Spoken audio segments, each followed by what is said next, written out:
Sí, esta mañana pues nos han hablado del interior, de la zona, digamos, sacra de esta ermita, y yo de lo que voy a tratar es de la evolución que ha tenido esta ermita, que normalmente muchas veces las ermitas son conversiones de mezquitas o conversiones de rábitas, algo parecido, pero en fin, no me voy a entender ahora al decirlo lo que es una mezquita o una rábita, pero en este caso es un caso prácticamente único, por lo menos en la Andalucía, en la cual un castillo se convierte en ermita.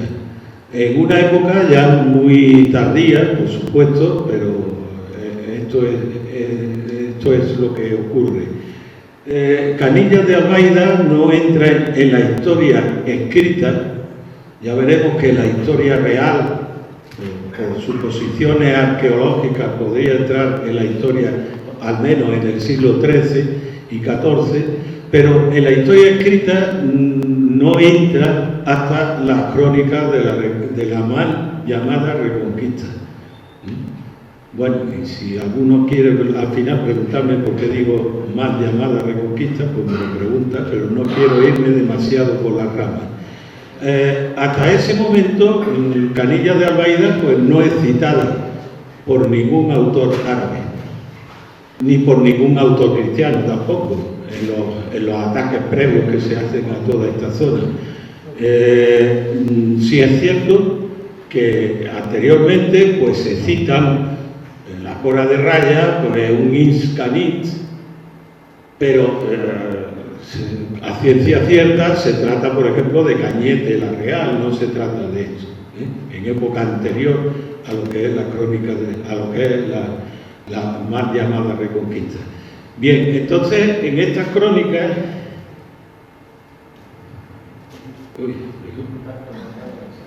para atrás. Esto funciona como quiere. Bien, aquí tenemos las principales crónicas. Y en algunas, en muy pocas crónicas, pues aparecen citadas precisamente tras la conquista de Vélez, en la relación que hacen los cronistas de las villas que se entregan a los reyes católicos tras la conquista de la importante ciudad de Vélez. Hay algún autor, como por ejemplo los hechos memorables del Marqués de Cádiz, que además es la última de las crónicas descubiertas y la última de las crónicas publicadas no hace mucho, vamos, yo digo no hace mucho y estoy hablando de hace 15 años, lo que pasa es que ya para mí ya eso ya no es nada, por desgracia. Bien, pues esta crónica pues nos hace una relación distinta de las villas que tenían fortaleza y de las villas que no tenían fortaleza. Y entre las que no tenían fortaleza, o mejor dicho, las que tenían fortaleza, pues nos cita, como vemos ahí, pues la fortaleza de Canillas. Algún autor como Pulgar, pues cita villas sin fortaleza y otras con fortaleza, pero al decir que tiene fortaleza, solamente cita el nombre de Canillas. No sabemos si es Canillas de Albaida o es Canillas de Aceituno, que realmente debería ser Canillas de Aceituno por la sencilla razón y lógica de que allí era el castillo muchísimo más grande que este y muchísimo más importante. Entonces, al citar un castillo, pues tendría que ser además tenemos también un documento que estaba en el archivo de Hernando de Zafra, que hoy día de momento está perdido, porque este archivo de Zafra, pues una parte fue a la Chancillería y otra parte no se sabe muy bien dónde está, con lo cual, vamos, este documento ahora mismo quizás aparezca, pero hubo quien lo estudió en 1941 y comprobar que la villa de Canillas de Albaida pues tenía fortaleza. Hay crónicas que se contradicen una de la otra, Y eso es frecuente. Los historiadores tenemos que basarnos en los documentos, pero muchas veces los documentos nos mienten y muchas veces pues los documentos son contradictorios. Y entonces cuando un documento es contradictorio uno con otro, pues tenemos que analizar el porqué. Algunas veces son diferencias cronológicas, como por ejemplo pasa con el castillo de Cómpeta. En algún momento se dice que Cómpeta no tenía castillo, en otros documentos dice que sí tenía castillo y resulta que los dos documentos, por ejemplo, pues tienen razón, porque el castillo Cómpeta se abandona y se vuelve a hacer, e incluso se vuelve a hacer en otro lugar distinto del primitivo en varias ocasiones. Entonces, tenemos que tener también mucho cuidado, porque aunque el historiador tiene que tomar de referencia y en principio tomar como dogma de fe los documentos, en realidad cuando hay una contradicción debe de ponerlo en cuarentena y por lo menos intentar explicar el porqué. Esto, por ejemplo, con esta crónica del Marqués de Cádiz, tengan ustedes presentes que las otras crónicas, por ejemplo, pues son crónicas de los reyes. Entonces el cronista lo que hace, para que me entiendan ustedes, hacerle la pelota a los reyes. Entonces los reyes pues son los que ganan la batalla, los reyes son los buenos, los invencibles, los maravillosos, etc. En el caso, por ejemplo, de esta otra crónica, que es la crónica de un noble, del Marqués de Cádiz, y además de un noble que tenía sus celitos y su envidia y su oposición al rey, pues el cronista de este hace la pelota, digamos, no al rey, sino al otro, y entonces hay datos que son contradictorios en unas crónicas y en otras. Y muchas veces se puede explicar por razones como esta que le estoy diciendo. Entonces, hay muchas veces documentos que ya digo que son y que pueden ser contradictorios. Bien. Bueno, esto funciona como quiere. Atrás.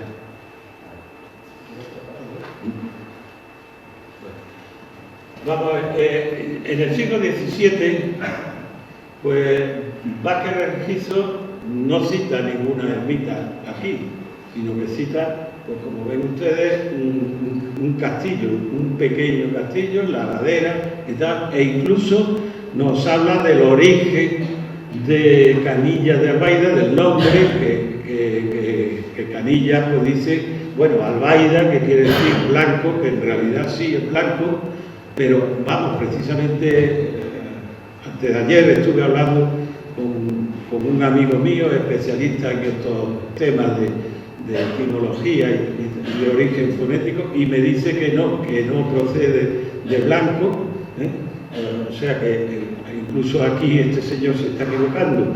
Y por supuesto Mariano Alcocer en 1940-41 pues también se está equivocando, porque Mariano Alcocer, aunque era un gran investigador, un gran alavista y un gran investigador, pues dice, pocos datos tenemos de esta fortaleza cuyas ruinas se ven aún y no es una fortaleza lo que vería Mariano Alcocer, que yo creo que no lo vería, porque yo creo que no pasó por aquí, se lo contaría. Era una ermita ya, porque en 1941 esto no era una fortaleza, esto era una ermita.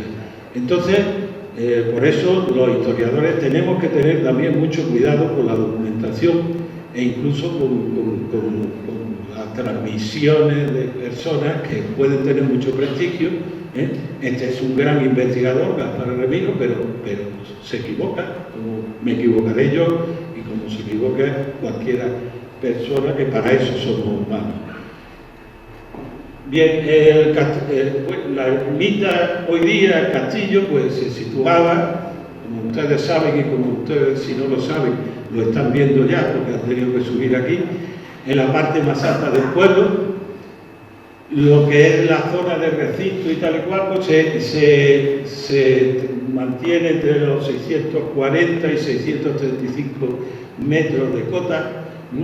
con unas cotas muy abruptas hacia el norte, en aquella dirección, y con unas cotas más suaves hacia el pueblo, hacia el sur.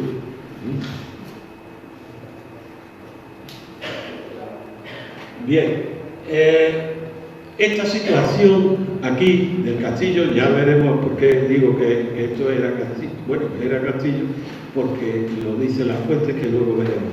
Bien, no solamente estaba como castillo militar o quizás como una rábita, porque no olvidemos que había rábitas que eran pues simples chozas, pero había rábitas que eran verdaderos castillos.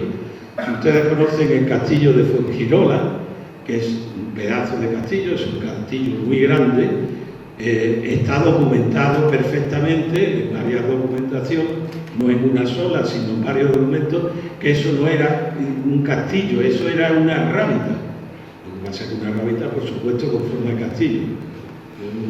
Una cosa es la función y otra cosa es la estructura. Bien, pues el castillo de aquí no solamente tenía una función de castillo para refugio quizás de alguna población o para refugio de algún ataque por parte de los cristianos a los nazaríes que viven aquí, sino que también tenía una parte de control. Por supuesto, todos los castillos tenían esa función de control del territorio, pero en este caso vemos perfectamente cómo tenía un control de los caminos, porque los cuatro importantes caminos que partían de aquí del pueblo, pues partían de esta parte alta. Y el castillo tenía un dominio directo sobre ellos, pero no solamente sobre ellos, sobre los caminos, sino también sobre las acequias. Ayer Álvaro nos habló sobre las acequias que venían, la acequia real, etcétera, etcétera. Bueno, pues esas acequias pasan una en este lateral, otras por ahí enfrente, es decir, tiene un control totalmente directo. Y no solamente directo sobre esas acequias, sino que incluso sobre las albercas. Hay un sistema de protección del agua, porque en el mundo islámico, pues el agua era esencial. El agua era, bueno, en el islámico y en el que no es islámico. Y si no, ya veremos los años que vienen lo esencial que va a ser el agua. Pero en el mundo islámico el agua era algo esencial y algo que tenía que controlar directamente el poder religioso o el poder político, que la mayor parte de las veces estaba totalmente unido. Entonces, aquí en las Sarquías encontramos además una estructura de castillos con albercas, que son las que distribuyen agua a la población, controlando esas albercas. Aquí, por delante, tenemos un mirador hoy día, eso que tiene ahí unas banderitas, no creo recordar. Hoy no me he fijado si tenía banderitas, pero sí, otras veces tenía una banderita. Hay una especie de mirador, jardincito ahí, y eso está hecho sobre una enorme alberca que había ahí. Un enorme depósito de agua que el control directo del castillo pues era evidente. La misma estructura pues podemos encontrar en Serella, por debajo del castillo, podemos encontrar en Frigiliana, que también hay otra inmensa alberca. Es decir, hay bastantes indicios de que esa es una estructura que aquí en la Sarquía pues se aplicaba en los castillos, ¿no? Controlar esas albercas que iban a las poblaciones. Tengamos también presente que, por ejemplo, en todas las ciudades, todas las medinas, pues el agua era controlada por el poder religioso. El agua pues era distribuida en los aljibes, que los aljibes se construían al lado de las mezquitas, para que fuese la mezquita la que controlase ese agua. Controlando el agua, pues controlaba, era una forma de dar más poder al poder religioso. Bueno,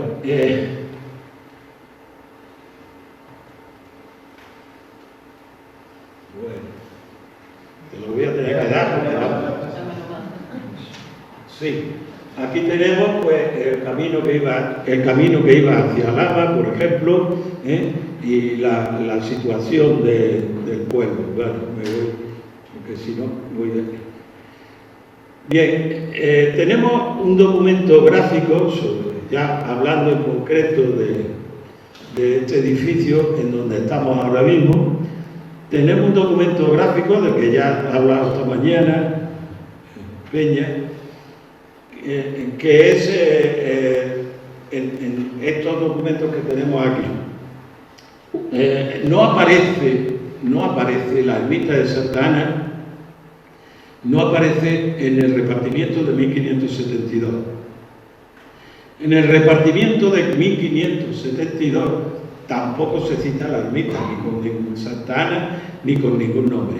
Se cita el castillo, en 1572. En el libro de repartimiento de 1572, se cita el castillo y en varias veces, según me ha pasado, pues Alberto, la información de los textos que se encuentran aquí en el ayuntamiento, de los que le han hablado esta mañana, que se han digitalizado. Pero este dibujo aparece en las respuestas generales de la Ensenada, que esas ya son de la segunda mitad del siglo XVIII, que ya sí es la primera cita que me consta hasta el momento de la ermita de Santa Ana.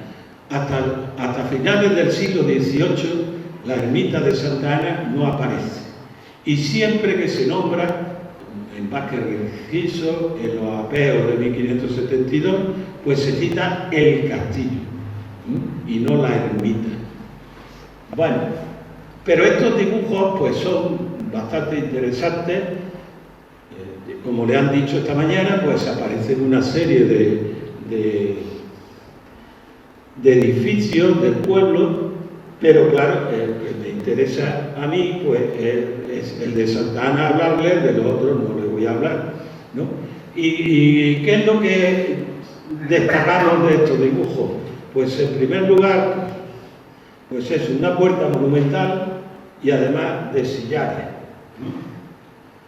Una puerta monumental de sillares que además, bueno, claro, tengan ustedes presentes que es un dibujo que parece hecho por un niño chico, con una perspectiva de aquella manera.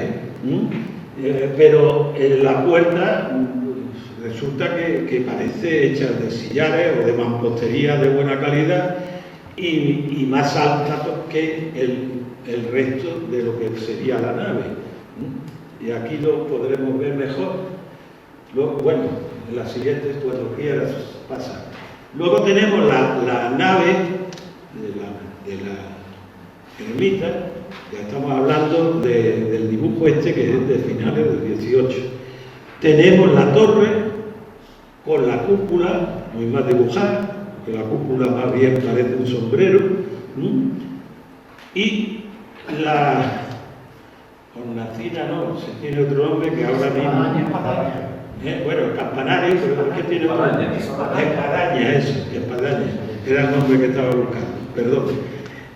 La espadaña la tiene en medio de la nave, la espadaña la tiene en medio de la nave y ahora la tiene en medio de la torre, digamos, es decir, ha cambiado de sitio. Y lo que se conserva, pues también es eso, la torre con una cúpula. En el dibujo en uno de ellos, porque también aparece el dibujo, además de la respuesta del catastro de la Ensenada, aparece en el tercer libro, ese del que se le ha hablado esta mañana, que es un libro ya de principios del siglo XIX. Es un libro de apeo, pero del siglo XIX. En ese tercer libro aparece más o menos el mismo dibujo, pero con alguna que otra diferencia, pero muy escasa. Si nos fijamos, vemos en este frontal, que sería el frontal sur, pues vemos también una serie de arcos que posiblemente, fíjense ustedes, la puerta, como se remarca la puerta, que hoy día pues un niño no la pintaría así, en aquel entonces pues sí, se pinta la campana, se pinta la cúpula, el penacho de la cúpula y esta serie de arcos que coinciden en forma con la forma del atrio que tenemos ahí. Bien, ya veremos a ver la interpretación, porque es nada menos que una interpretación de eso que le estoy diciendo, de este atrio, esos arcos que se ven ahí, pues parece que en el dibujo este lateral estaría cubierto con esa serie de arcos. Porque, vamos, ya se lo cuento, según la interpretación que doy, esta era el muro primitivo del castillo y los arcos esos es la continuación del atrio siguiendo los muros del castillo, cosa que luego pues desaparece y se tira. Y se queda nada más que el atrio con esos arcos que tenemos ahí. Bien. Esta es la forma que tenemos. Esto sería... Aquí tenemos este atrio posiblemente tendría aquí una continuidad y seguiría por aquí, que serían los muros del castillo. Esto visto desde la zona del sur, esta vista sería desde el norte, que cuando se construye la ermita, estos muros se hacen más altos. Claro, el muro del castillo se hace más alto por este lateral y se hace de nuevo y se ponen unos contrafuertes para sostener el peso del muro, que es mucho mayor, y también la cubierta y el tejado, que antes no necesitaba contrafuertes, es decir, este muro pues no es demasiado antiguo. Bueno, esto tira para adelante y para atrás como quiere. Bien, esto tenemos una vista frontal. Bien, y ahora vamos a ver. Sí, bueno. ¿Ha funcionado? Sí, es que hemos luchado para que entrase el vídeo lo que no está escrito, las cosas de la informática, que yo soy muy torpe. Mi amigo Alberto es un poco más ducho, pero él al final ha conseguido que esto entrase, porque no había forma de que entrase el vídeo esto es no es hipotético, esto es lo que tenemos hoy día, esta es la vista que tenemos hoy día. Bien, si nos fijamos,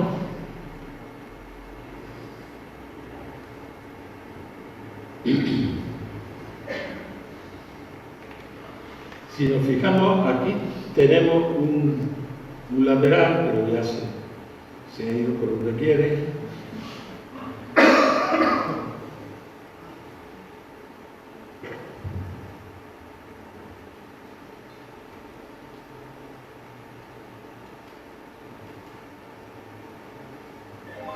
Sí, ¿y ahora qué?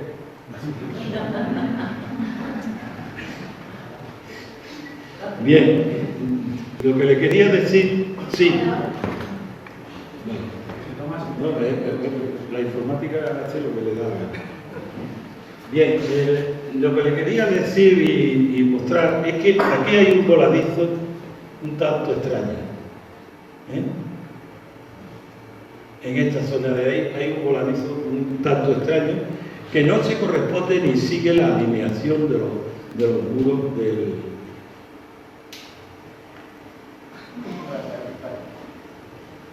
Sí, porque me voy a poner nervioso.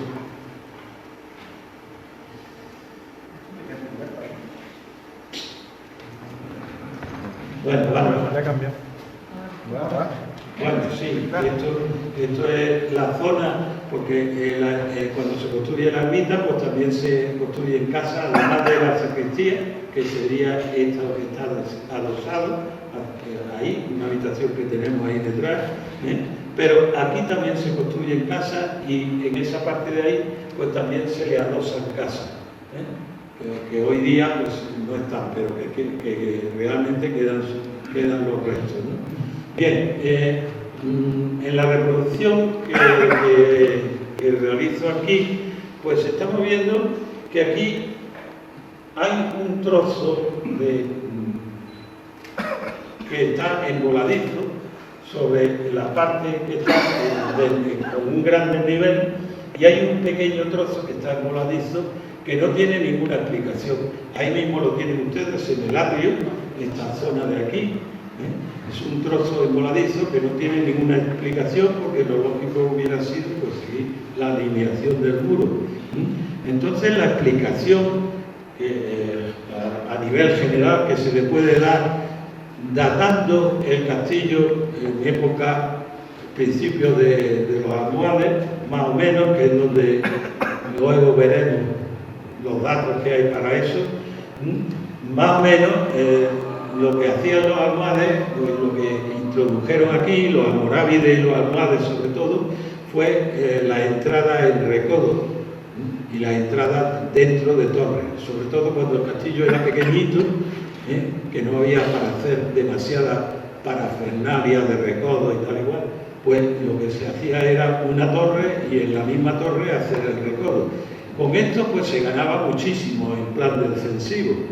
Piensen ustedes que el enemigo tenía que hacer este recorrido, que lo estaba asediando desde encima de la torre, tenía que pasar por este estrecho pasillo, que lo seguían asediando desde dentro de la torre, tenía que romper la puerta, entrar, que normalmente aquí había una guarda y que les tiraban piedras desde dentro por si atravesaban esta puerta, y esta puerta a su vez hacía un recodo para entrar en el castillo. Entonces, para entrar en el castillo era una verdadera, maravilla, que aquello no había quien entrara, ¿no? Como no quisiera, porque tenía muchos sitios para... Bien, pues esto que, bueno, incluso en época bizantina ya se usaba en las puertas del recodo y tal cual, pero en época finales de los almorávides y principios de los almohades, pues se multiplica por todas partes. Y este tipo de puertas en pequeños castillos, utilizando lo que es la propia torre para formar el recodo, pues también. Entonces, esto es una hipótesis, no hay nada seguro de que esta fuese exactamente la estructura del acceso al castillo, ¿no? Porque la torre sería aquí donde estoy yo, esa sería la torre mal llamada también, luego me preguntan si quieren eso de mal llamada, del homenaje, la torre más fuerte del castillo, sería esta que estaría ahí, y un pequeño recinto, porque estos castillos pues no necesitaban más. Bien, aquí creo, no lo veo bien, pero creo que es esa zona de la que él le ha hablado, que está ahí, que tiene, creo, sí, esa zona de ahí que tiene, perdón, que aquí estaría la puerta, ¿no? Esto sería, ese atrio sería la torre ya no queda ningún resto de ella, aquí estaría la entrada, la puerta y el recodo para acceder, y esta zona pues sería un pasillo que luego se ha aprovechado pues para poner ahí ese baño. Ya les digo que esto es hipotético, es una hipótesis que explica la configuración que tenemos hoy día en el terreno, ¿no? Pero que no es totalmente segura, porque vamos, yo aunque tenga muchos años, pero no estaba aquí en aquel momento, cuando esto. Pues poco, eso sí. Me ha faltado un poco, pero bueno, ¿qué le vamos a hacer? Bien, esto es la puerta de entrada, que ya le digo al señor alcalde que le ponga aquí al siglo XVI una rayita más, un siglo XVII por lo menos, porque la ermita se construye en el XVII, no en el XVI. Siguiente.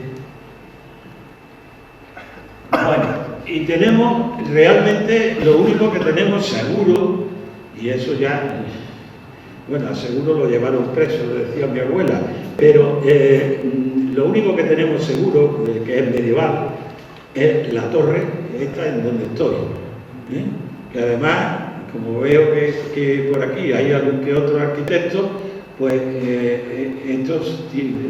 el estudio de esto tiene que ser el paraíso de un arquitecto. ¿Cómo ha evolucionado esta torre? Porque es increíble, vamos, yo no he visto una cosa igual. Esta torre es medieval. ¿Por qué es medieval? Pues por la lectura de paramentos está clarísima. Es una torre que tiene encintados de ladrillo con los puestos, que en algún momento incluso está cajeada. Es decir, no solamente tiene encintados de ladrillos horizontales, sino que tiene leves muestras de que de vez en cuando también tiene ladrillos verticales, que es una arquitectura cajeada, que si estuviera totalmente cajeada, hay quien dice, aunque yo no estoy de acuerdo, que sería del siglo IX. Hay quien dice con mucha seguridad que los mampuestos cajeados son propios del siglo IX, pero sin embargo por ahí hay castillos que se datan posteriormente y que tienen arquitectura cajeada. Bueno, esta no tiene, estos mampuestos no están cajeados exactamente, tienen algo de ello, pero no. Pero es que estos tipos de arquitectura, y además con los esquinales de ladrillo, reforzados los esquinales de ladrillo, pues son propios del siglo XIII, siglo XIV. Son propios de esa época. Siguiente. Bien, siguiente. Bien, aquí tenemos una vista donde se ve bien. Además, resulta que esas encintadas de ladrillo no son uniformes.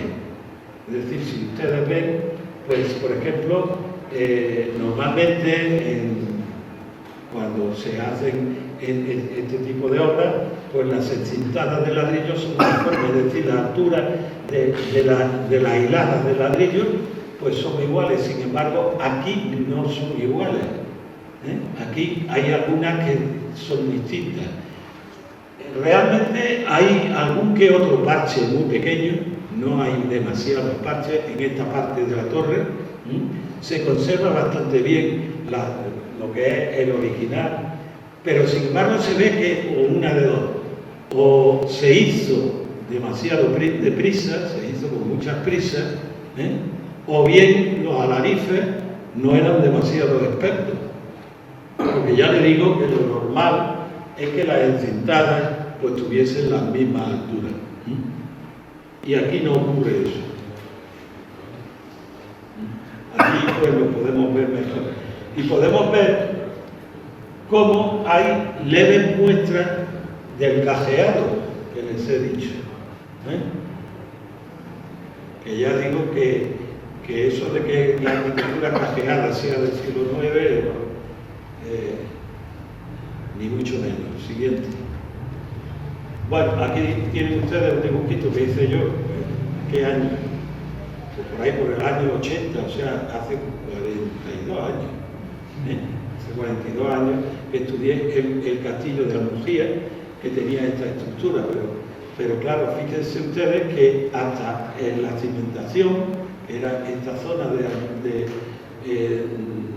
de aquí, hasta la cimentación, el resto que era con la misma estructura parecida, pero sin embargo mucho mejor hecha, mucho más uniformemente hecha. Sí. Bien, como vemos, no solamente esa parte trasera, que por no estar blanqueada se ve perfectamente, esta parte de aquí, de la torre, justamente aquí detrás, pues se ve perfectamente porque no está blanqueada. Esta parte de aquí, que sería esta zona, está blanqueada, pero si nos fijamos bien, no sé por dónde, ahí se ve mejor me parece, tiene la estructura, es la misma. E incluso en el pequeño trozo donde se puede apreciar por el blanqueo y por otro proceso que se hace luego con la torre, parece que el pequeño trozo que se ve aquí está mejor construido esta zona que el opuesto. Tengan ustedes también presente que una de las características de la arquitectura musulmana pues era intentar mostrar poder, etcétera, etcétera. Si hacen esa parte de ahí porque está más visible, pues la hacen mejor que esta. Vamos, pero eso es una elucubración que no... Siguiente. Bien, aquí tenemos, creo, sí, aquí tenemos la torre, pero ¿cuál es el proceso? ¿Cuál es el proceso de construcción y destrucción de esa torre monumental? Bueno, pues esa torre sería aproximadamente como esta torre que he estudiado en Benamejí, en la torre principal del castillo de Benamejí. Esta torre, pues, incluso hoy día la medimos, pues tiene, por un lado tiene 5,5 metros en este lado, y en ese lado tiene 7 metros, creo, sí. Entonces, no es una torre cuadrada, en planta, es una torre rectangular, totalmente lógico. Tengan ustedes presente que en la primera planta, había que hacer una cúpula, para hacer la segunda planta. Pero si hacemos una cúpula sobre un cuadrado, nos hemos quedado ya sin más torre. Entonces, ¿por dónde subimos al primer piso? Pues entonces hay que hacer la torre no cuadrada, sino rectangular, más ancha por un lado, para poder tener espacio para poner la escalera. Como vemos aquí. Aquí tenemos pues la torre de Benamejí, una planta. Tenemos una zona cuadrada con su cúpula, y luego tenemos un espacio para escalera. Y ahora ustedes pues me preguntan, bueno, aquí tenemos la cúpula, que no es exactamente como la construirían una cúpula los musulmanes, pero ¿cómo, de dónde sacamos la escalera aquí, ¿no? Bien, ahora lo vamos a ir viendo. Bueno, este es el proceso aproximado en esquema para que ustedes lo entiendan bien de cómo evoluciona la torre. La torre está en donde yo estoy ahora mismo, no en donde están ustedes están fuera de la torre. Están dentro del castillo, pero fuera de la torre. Yo estoy en la torre. Bien, pues esa torre, en primer lugar, se desmocha. Bueno, primero, esa cúpula que forman dos pisos, que formarían dos pisos, esa torre, eso se vacía. Eso se vacía. Luego se desmocha. Y ahora lo van a ir ustedes viendo en directo, ese desmoche, y luego a ese desmoche se le construye otra torre concéntrica, pero concéntrica nada más que por un lado. ¿Y por qué lado? En los lados donde estaba la escalera, pues ese metro y casi medio de escalera se utiliza para hacerlo concéntrico y quitarle por aquí 70 centímetros y por aquí 70 centímetros. Y entonces volver a conseguir el cuadrado. No sé si está claro. Es decir, tenemos un rectángulo,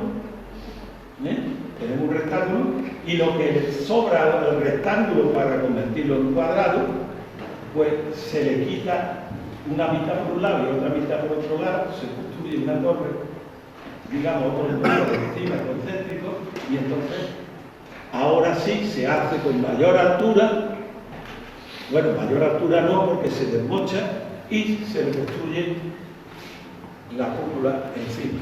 Es decir, aquí tenemos, digamos, un trozo comido de 70 centímetros, por el lado contrario tenemos otro trozo comido de 70 centímetros y tenemos la cúpula aquí. Y aquí ya pues se construye la nave que está, vamos, iniciada, simulada, no es que eso sea así. Bien, seguramente se me queda algo, pero bueno, aquí pues tenemos el resto del muro, porque el castillo lo seguía hasta más o menos un jardincillo que hay allí al fondo, pero aquí hay unos 7 metros u 8, pero seguía unos 12 metros más para allá, y con la cimentación de mampostería informe y la zona de arriba de tapial. Este tipo de construcción pues se da aquí en la provincia en muchos sitios.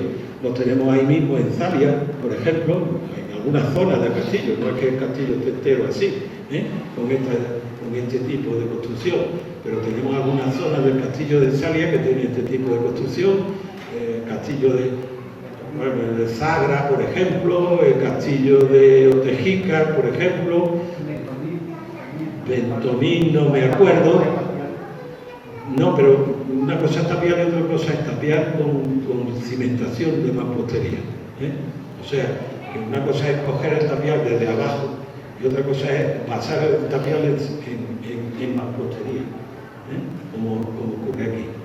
Eso es menos frecuente, pero también es frecuente, vamos, se da bastante. Bien, aquí tenemos eso, la parte de abajo del tapial y la otra parte, mejor dicho, la parte de abajo de mampostería y lo otro de tapial.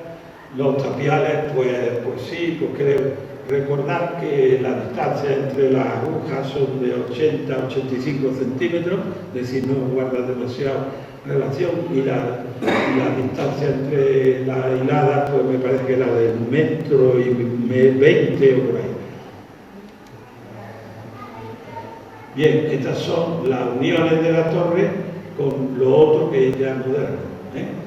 Los esquinales de la torre, que son de ladrillo, y luego la unión con el muro, que es moderno. Señálalo aquí. ¿Qué? Señálalo aquí para que la gente lo entienda. No, que digo que señales que eso sería la unión esta. Sí, ahí detrás. Sería justo donde termina este Ahí detrás, donde se une la torre y la bóveda a continuación. Con el resto del muro. Bien, aquí tenemos una vista cenital de lo que es hoy día la ermita, con el atrio, la sala, la torre, la sacristía y el muro de tapial que llega hasta aquí, pero que llegaría hasta la zona, y más o menos se puede seguir el muro en la otra zona por la curva de Viver. Bien, aquí tenemos una vista desde el norte con la zona esta, es decir, el muro llegaría pues hasta aquí, ¿no? Luego tenemos lo que es la torre, tenemos esta parte que es totalmente nueva, todo esto ya es nuevo, pero realmente pues sigue más o menos la estructura del castillo. Bien, les decía antes que controlaba el agua. Bien, esto es lo que tenemos ahí justo de frente, apenas se asomen ustedes, pues verán el mirador este, que les he dicho de las banderas, pero aquí en ese momento no tenía banderas. No, es posterior. Las banderas son posteriores. Las banderas se las han puesto detrás. Vale. Bien, pues este aljibe, que es de bastante capacidad, que hasta hace unos años ha estado descubierto y ahora pues ya está tapado. Pero ese está ahí, vamos, y la foto está hecha desde el castillo, o sea que el control es evidente. Bien, aquí tenemos pues eso, la reproducción, donde estaría el castillo y donde estaría ese gran aljibe, que representa pues eso, el control del agua pues de una forma muy directa. Bien, aquí tenemos unas fotos que me salieron sin querer, porque yo soy muy malo para este tipo de cosas, pero la máquina le di, quería hacer una foto normal y me salió esto, pero me viene muy bien porque coge todo el conjunto, por cada uno de los lados. Siguiente. Bien, aquí tenemos pues una reconstrucción hipotética, porque de esto no lo puedo asegurar, de cómo era el castillo en ese momento. Era un pequeño castillo, por supuesto, la torre esta en donde estamos y que tiene esa evolución tan curiosa y tan extraña, la posible torre que hubo ahí en donde está el atrio, que seguía formando una puerta en recodo, con entrada por ese pasillo lateral de allí, y el aljibe. Bien, y ahora vamos a ver si quiere funcionar la película. Ah, sí.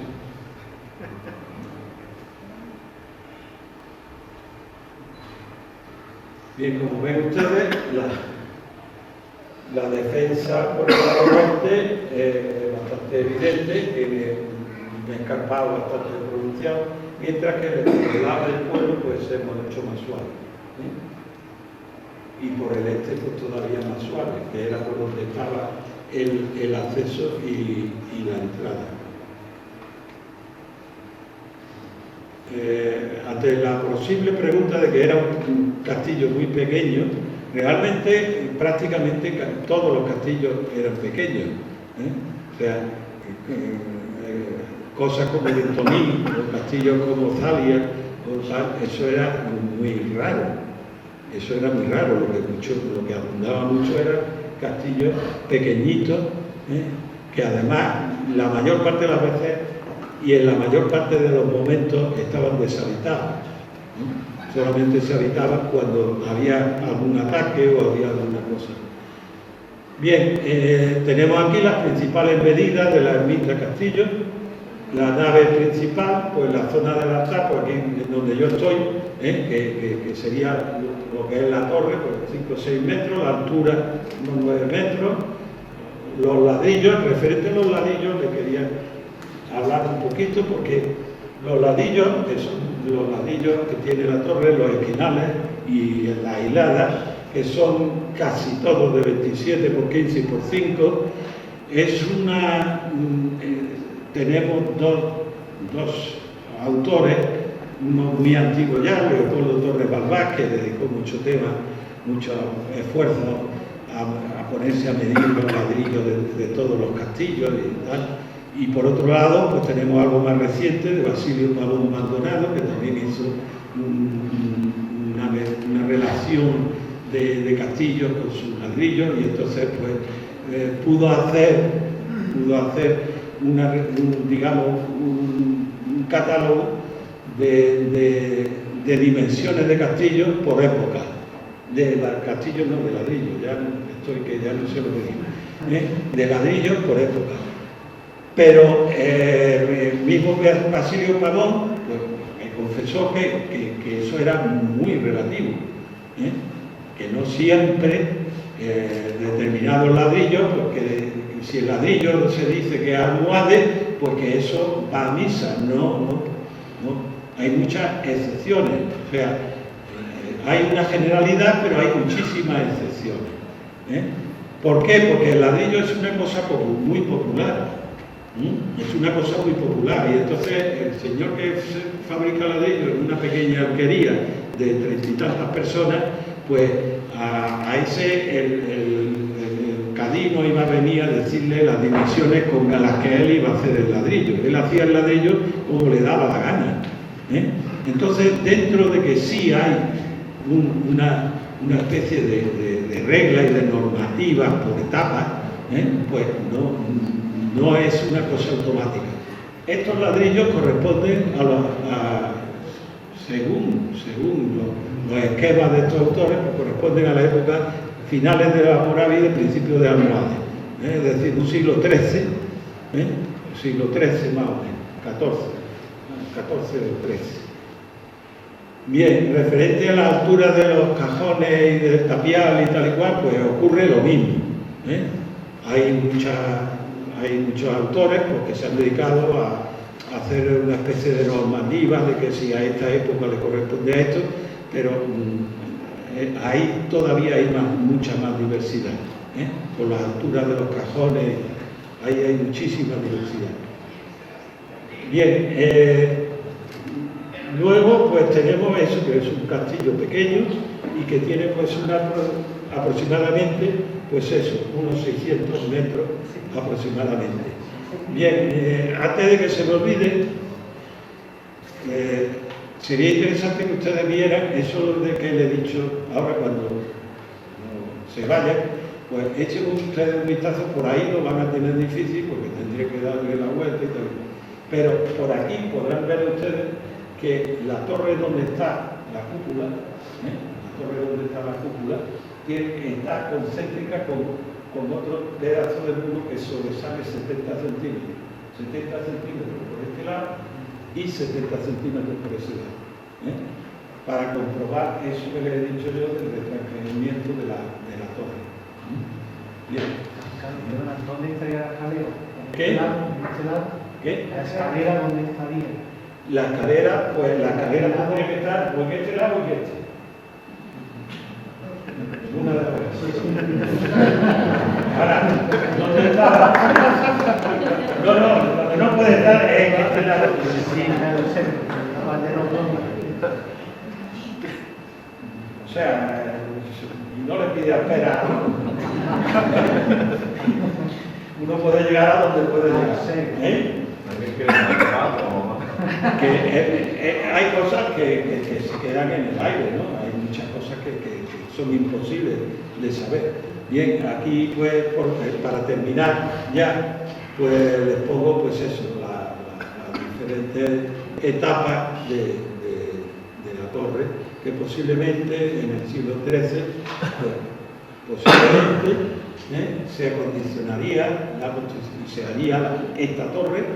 Posiblemente a los pocos años a lo mejor se terminaría de construir el castillo, a los pocos años, a los pocos decenios, según las necesidades, pero tampoco tenemos datos con exactitud. Cuando se conquista esto por los cristianos, esto queda totalmente abandonado. En el siglo XVII, más que el registro todavía dice que esto es un castillo arruinado. ¿Cuándo se construye la ermita? Pues la ermita se construiría seguramente en las finales de la primera mitad del siglo XVII, que hay una fiebre constructora por parte de los obispos de Málaga de construir iglesias en toda esta parte. Hay una fiebre que se empieza muchas veces a reconstruir, pero a construir iglesias, ermitas, etcétera, etcétera. Entonces, seguramente, y también es hipotético porque no hay ninguna, lo que sí sabemos es que en el 1616 no estaba la ermita, todavía. Y luego en el siglo XVII es cuando se construye la ermita, y luego en el siglo XIX es cuando se producen también varias etapas de abandono y de reconstrucción. De abandono y de reconstrucción, cuando se abandona muchas veces, pues se construyen casas a los lados. Alguien me ha dicho que había gente viviendo aquí en alguna época. Alguien me ha contado que incluso aquí vivía gente dentro de la ermita, es decir, que ya esas precisiones cronológicas pues son muy difíciles, aparte de que lo mío es la Edad Media y es lo que me interesa. Lo que es la ermita realmente no es mi foco de interés. Pues nada más y muchas gracias por su atención.